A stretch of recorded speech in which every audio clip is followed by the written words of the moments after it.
IELTS on Track by Stephen Slater, Donna Millen and Pat Tyree. This material is copyright to the authors. Listening tests. You will hear a number of different recordings and you will have to answer questions on what you hear. There will be time for you to read the instructions and questions, and you will have a chance to check your work. The recording will be played once only. The text is in 4 sections. Write your answers in pencil on the question paper as you listen. Now, turn to Test 1, Section 1.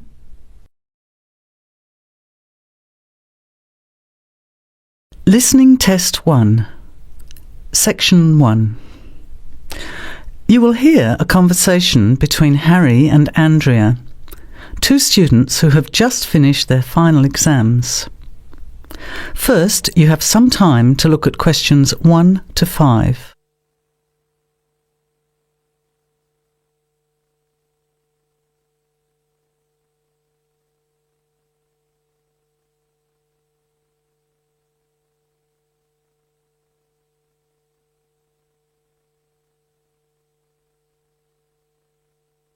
Notice that an example has been done for you. This time only, the conversation relating to the example will be played first. Hi Andrea, how are you feeling now that exams are over? It's fantastic to have finished, isn't it? And to sleep in every morning. What about you? The student is happy to have finished exams, so you circle B. Now, let's begin. Answer the questions as you listen. You will not hear the recording a second time. Listen carefully to the conversation and answer questions 1 to 5. Hi Andrea, how are you feeling now that exams are over? It's fantastic to have finished, isn't it? And to sleep in every morning. What about you? Well, I've been catching up on sleep too, but I've got a lot to do before I leave for England. Perhaps you could give me some advice. I've got a lot of things I can't possibly take back with me, but I don't know what to do with them. Well, it depends on what sort of things they are and whether you're thinking of giving them away or selling them. Well, almost everything. Furniture, the fridge and other kitchen stuff that I bought from the previous tenant. But the new people have already got what they need, so they're not interested in buying stuff from me. I can't afford to give it away, but I'm not sure how to sell it all. Oh, and there are some clothes and books as well. Why can't you take them? The books are really heavy. It's so expensive if you exceed the airline baggage allowance. And the clothes just won't all fit in my suitcase. It's amazing how much stuff I've accumulated since I've been here. Anyway, I don't think I'll need as many summer clothes in England as I have here in Australia. I see. Well, there are several alternatives. First of all, you could put up notices around the university about the books. You know, on the notice boards in the Student Union building and in the economics department. Anywhere 2nd and 3rd year students will see them. People are always keen to buy cheap textbooks. OK, what should I say on the notices? Just put the titles, authors and price you want, your name of course, and maybe put your phone number on those little tear-off tags. That's a good idea. And what about the furniture? You could try doing the same thing, but usually students are away all summer, so they don't want to buy furniture now. Another place to try might be a second-hand shop. Someone from the shop will usually come around and give you a free quote, and then you can decide.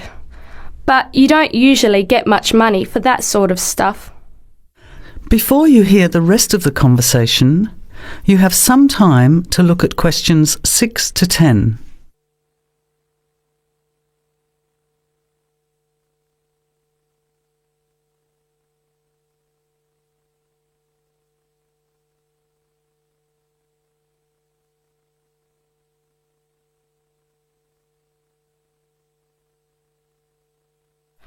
Another alternative is to put an advertisement in the trading post. Do you know that paper? It comes out every week advertising things people want to sell. You have to pay to put the advert in and then hope people phone. Give them as much information as possible, and if they're interested, invite them to come and have a look. The hard part is agreeing on a price. No, I haven't seen the trading post, but I should have a look at it. And I could advertise the fridge, the microwave and the furniture. But the kitchen stuff isn't really that good. You know, old cutlery, a few pots and pans and some plates and things. What shall I do with them? Well, another option is to donate the kitchen things to a charity shop.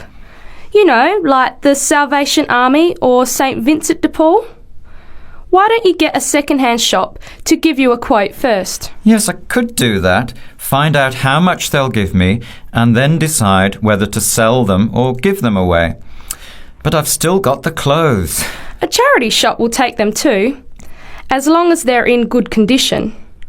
And even though you don't get any money, at least you know that someone who really deserves some help has benefited. That's a good point. I'll advertise the expensive stuff, the furniture, and donate the clothes and kitchen stuff. Let's go and buy a trading post and you can help me write the advert. Well, actually, I'm interested in buying the fridge and the microwave, depending on the price, of course. OK, let's see how good you are at bargaining.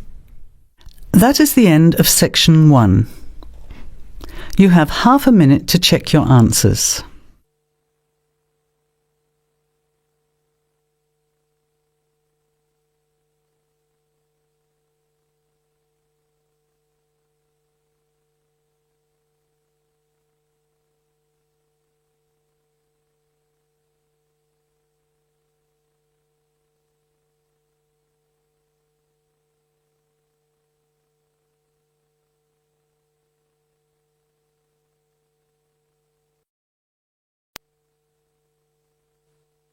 Now, listen carefully to the first part of the talk and answer questions 11 to 16.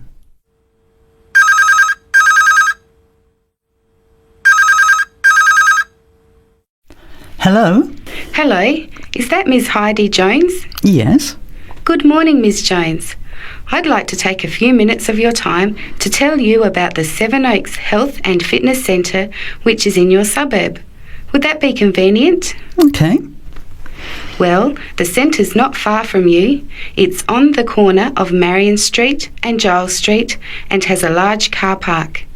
It's open every day of the week, opening on weekdays at 6 a.m. and at 9 a.m. at the weekend. It closes at 9:30 p.m. Monday to Friday and on Saturday at 4 p.m. and Sunday at 2 p.m. We also have childcare Monday to Saturday from 9 in the morning until midday for a small extra charge, so you can leave your children in safe hands while you attend one of our classes, or perhaps have a swim, or if you just want to relax in the spa and sauna or steam room. Talking of classes, we have a very wide range which are designed to suit all different levels of fitness and individual needs. I mentioned the pool just now. Well, in addition to swimming laps or just relaxing, we also offer aqua aerobic classes, which are 45-minute classes that use the therapeutic effects of water.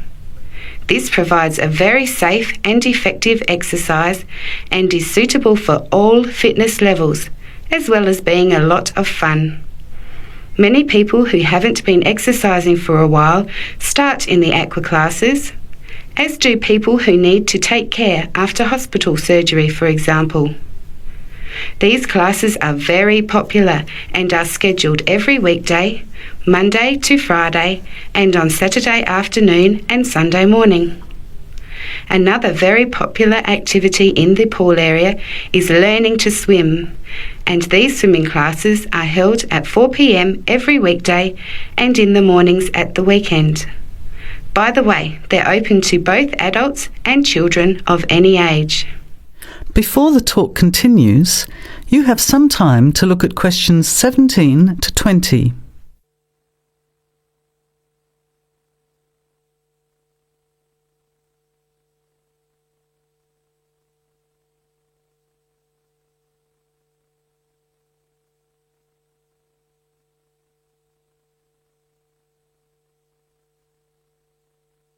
Now, as the talk continues, answer questions 17 to 20. Now, it would take too much of your time to tell you in detail about all our programs, as we have a very wide range of activities at different times. However, I'll just outline some of them. Our super circuit classes are extremely popular, and you get a good aerobic workout while toning your muscles. They're easy to learn, as you combine using hydraulic equipment with exercises guaranteed to give you a good cardio workout. The teachers are very good and there's a fun atmosphere. And the classes are very effective in assisting weight loss, relieving stress, lowering blood pressure and generally increasing fitness. Oh, and I haven't mentioned our range of aerobic and step classes of different types which suit all levels. Our specially designed aerobics room holds over 55 people, and our highly qualified and trained staff can advise you as to which class might suit you. We are inviting you to a free 1-week trial period when you can come and try any of the classes or activities before you make the decision to join. By the way, there is also a large and very well-equipped gym where we offer free fitness assessments, and you can have an individual program designed just for you. Also, the cardiovascular room has the latest range of machines which help you burn fat, increase your fitness, or just warm up. They're very popular, as you can forget all about the calorie burning by watching your favourite music videos on TV while you exercise. Right now we have a very special new member joining fee offer, which allows 2 memberships for the price of 1, a real bargain. So if you can, bring along a friend who'd like to get fit as well in time for summer. Come along and try us out. You can meet the staff. Try out some of the classes for a week, absolutely free. And then, if you like us, sign up for only $110 each for 6 months. Thanks for taking the time to learn about the centre, and I hope we'll see you there soon, Heidi. I'll put one of our brochures in the mail for you right now. Bye for now. That is the end of section 2. You have half a minute to check your answers.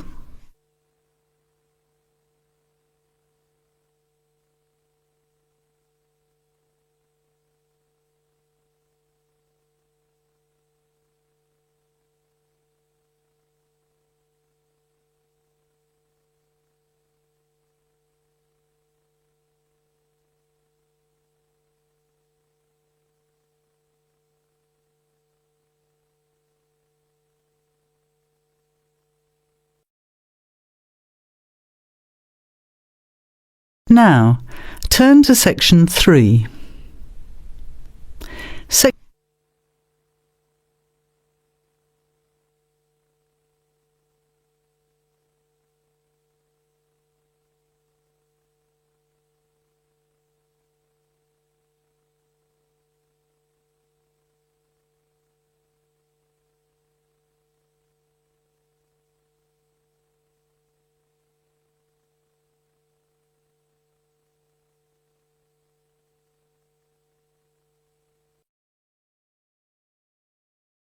Now, turn to section 3. Section 3. You will hear 2 business studies students, Evelyn and Mark, preparing for a seminar presentation. Before you hear the conversation, you have some time to look at questions 21 to 25.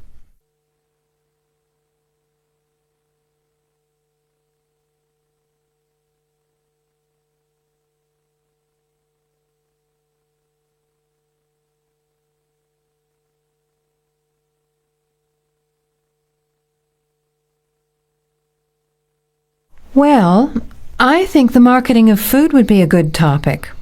I read a very interesting article the other day about the Canadian food market. I suppose everybody's interested in food, even if it's trying not to eat. Why Canada? I know that's where you come from, but isn't it just all North America really? No, that's why I thought this article was interesting. Although lots of US companies are well established in Canada, and vice versa, there are still subtle differences between the two markets. It says here, the Canadian market is definitely not a northern clone of the US. I like that.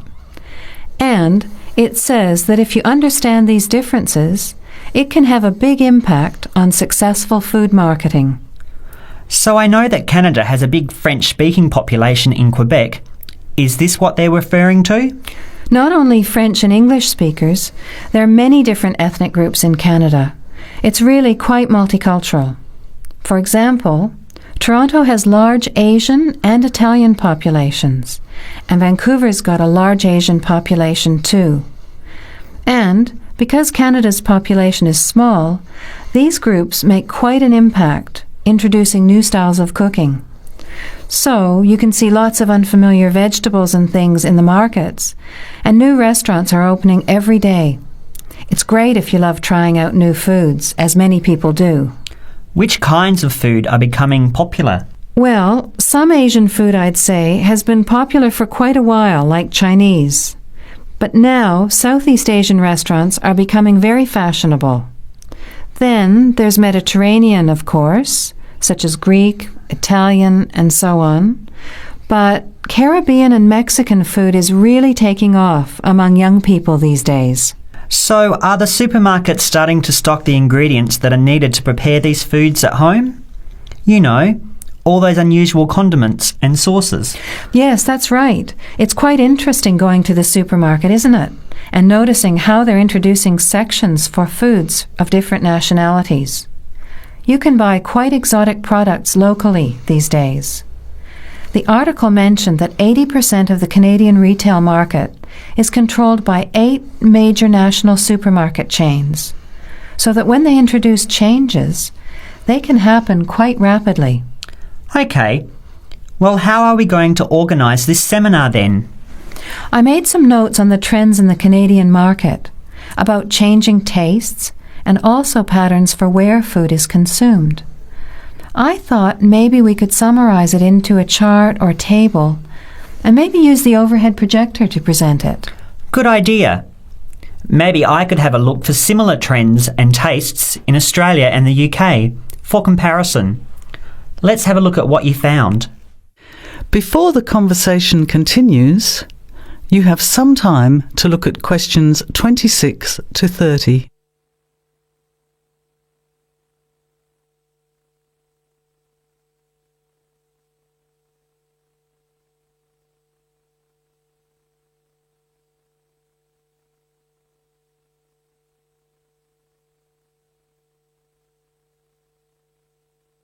Now, as the conversation continues, answer questions 26 to 30. The most significant trend, it seemed to me, was that Canadians are definitely interested in healthy food. For example, did you know that salads are the 3rd most commonly eaten food in Canadian restaurants? Really? What about organic food then? Is that becoming more popular? Yes, it's definitely moving into the mainstream compared to a few years ago. And a recent survey showed that 4 out of 5 shoppers said that they check the fat and nutritional information on the packet when they're deciding what to buy. What other trends did you find out? There's one change I noticed straight away when I was home last year in the meat department.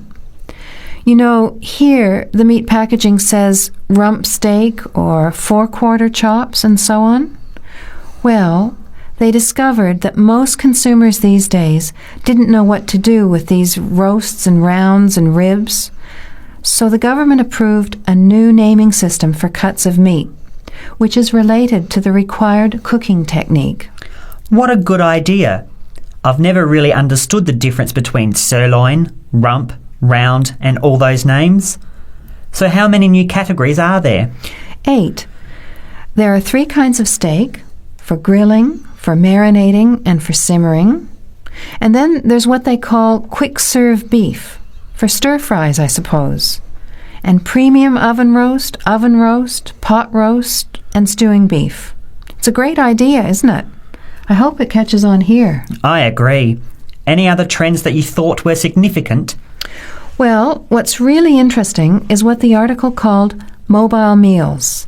In other words, more and more Canadians are eating meals away from home, but not just eating more junk food.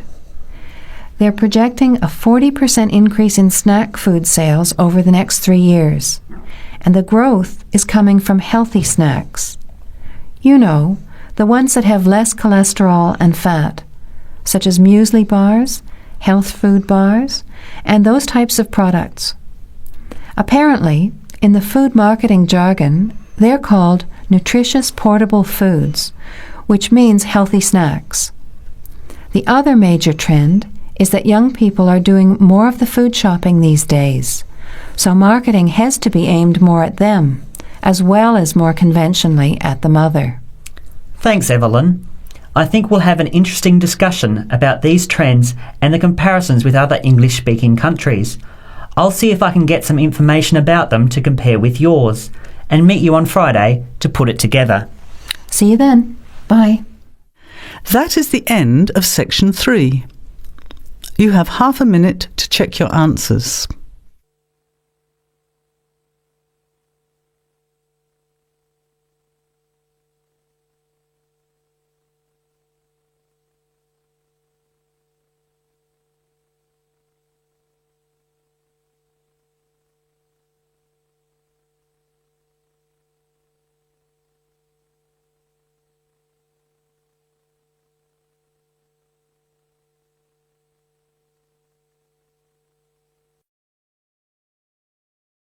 Now, turn to section 4.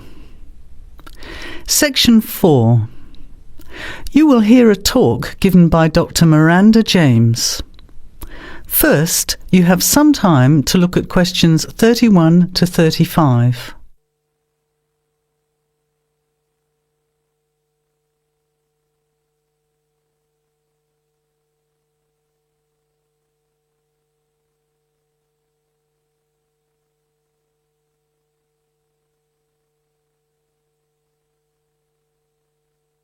Now, listen carefully to the talk and answer questions 31 to 35.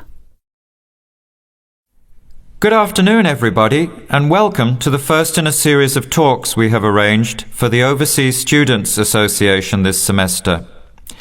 Dr. James has very kindly agreed to speak to us today on the topic of public speaking, and judging from the large numbers of you here, it's clearly a subject of great interest and relevance. Dr. James. Hello. It's good to see so many of you here, and hopefully what I'm going to tell you will be useful to you both here at the university and in your future employment. Many people avoid speaking publicly, by which I mean in front of, say, 10 or more people. Not because they lack the ability, but mainly because they lack confidence, which is really only due to lack of practice. Today, as a consequence of the influence of television, audiences expect speakers to be relatively brief and to the point, in addition to being well-informed and interesting or entertaining. Probably the most important part of public speaking is what you do beforehand, by which I mean preparation. This includes practical details, such as knowing precisely what your topic is and exactly how long you are expected to talk for. You should also plan the content thoroughly.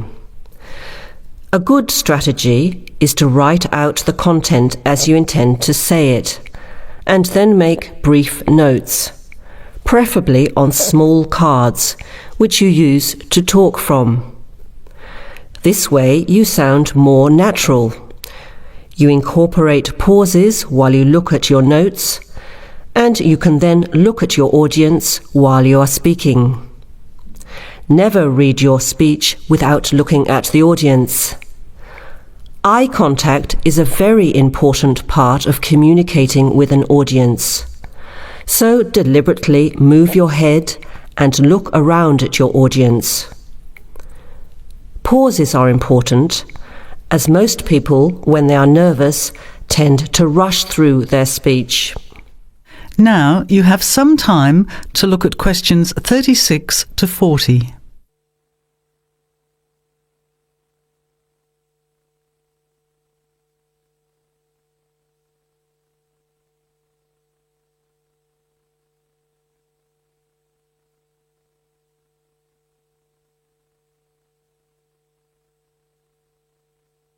Now listen and answer questions 36 to 40. Practice speaking slowly. This gives you more time to pronounce your words correctly.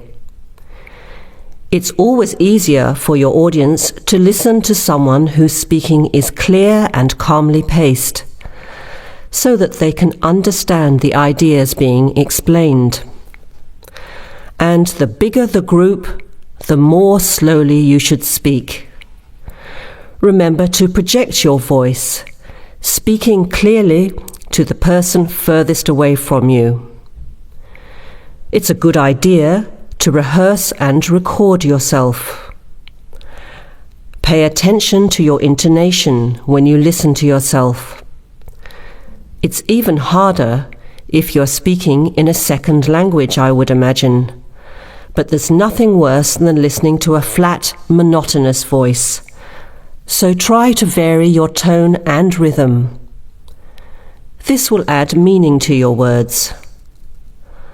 Lastly, pay attention to both your posture and your gestures.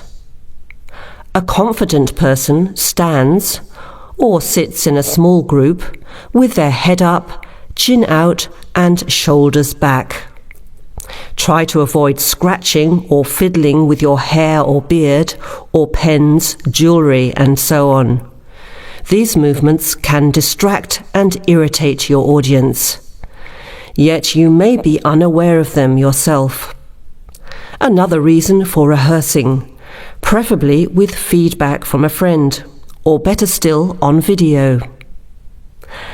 I hope these few tips will make your experience of speaking in public a little easier. Remember, practice makes perfect. That is the end of section 4. You now have half a minute to check your answers.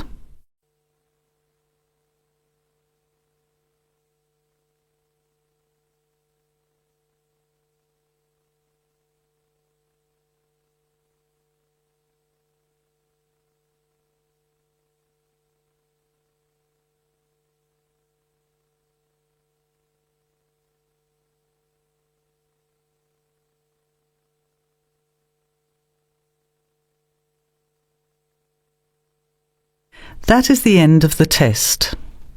Now, check your score. But before you go on to the next listening test, don't forget to look at the section in the book on how to improve your vocabulary and listening skills.